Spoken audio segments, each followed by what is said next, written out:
दोनों बड़ी बहनों ने नौकरानी का भेष बदलकर चुपके से अपनी छोटी बहन से मिलने का फैसला किया, जिसने एक अमीर परिवार में शादी कर ली थी। वे देखना चाहती थीं कि कहीं पैसा उसे बदल तो नहीं चुका, लेकिन जैसे ही वे अंदर पहुंची, दोनों हैरान रह गईं। लड़की सबसे महंगे पकवान खा रही थी, उसकी 10 उंगलियों में हीरे की अंगूठियां चमक रही थीं। लगातार घर में गहनों के डिब्बे पहुंच रहे थे। उसने कीमती सिल्वर फॉक्स फर वाला कोट पहन रखा था। वह पहले वाली मासूम लड़की जैसी बिल्कुल नहीं लग रही थी। अपने पिता की सख्त परवरिश योजना को पूरा करने के लिए दोनों बहनों ने तय किया कि वे छोटी बहन को फिर से उसकी पुरानी जिंदगी में वापस लाएंगी। अमीर पिता ने मरने से पहले अपनी वसीयत में लिखा था कि उनकी सबसे छोटी बेटी को 20 साल की उम्र से पहले एक साधारण इंसान की तरह जिंदगी बितानी होगी, वरना उसके बाद नाम की सारी संपत्ति दान कर दी जाएगी। 16 साल तक दोनों बहनों ने गरीब होने का नाटक किया और उसके साथ गांव के छोटे से घर में रहीं। अब इस परीक्षा के खत्म होने में सिर्फ 60 दिन बचे थे, लेकिन तभी लड़की अचानक जल्दी घर लौट आई। दूसरी बहन के पास प्राचीन फूलदान छिपाने का समय नहीं था, इसलिए उसने कह दिया कि उसे ये कहीं रास्ते में मिला था। वहीं बड़ी बहन के कमरे में मौजूद आदमी को भी लड़की ने देख लिया। लड़की ने तुरंत सब गलत समझ लिया। उसे लगा दूसरी बहन कूड़ा बीनकर पैसे कमाती है और बड़ी बहन ग्राहकों के साथ शराब पीकर घर चलाती है। यह सोचकर लड़की का दिल टूट गया। उसने दोनों बहनों से कहा कि अब उन्हें इतना मेहनत करने की जरूरत नहीं है, अब से वह खुद पूरे परिवार का सहारा बनेगी। अपनी छोटी बहन की यह बात सुनकर दोनों बहनें बहुत खुश हुईं, लेकिन उन्हें बिल्कुल अंदाजा नहीं था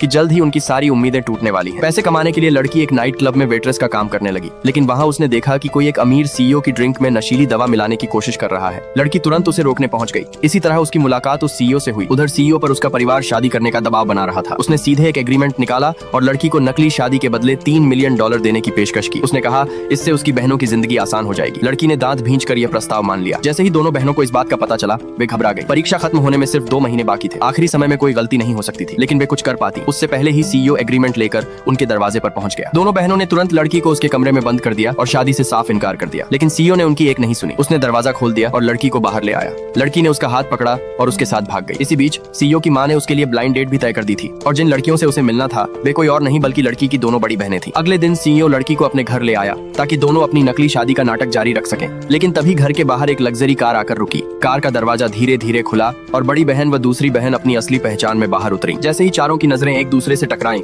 माहौल पूरी तरह शांत हो गया। किसी ने भी नहीं सोचा था कि वे इस तरह आमने सामने आ जाएंगे।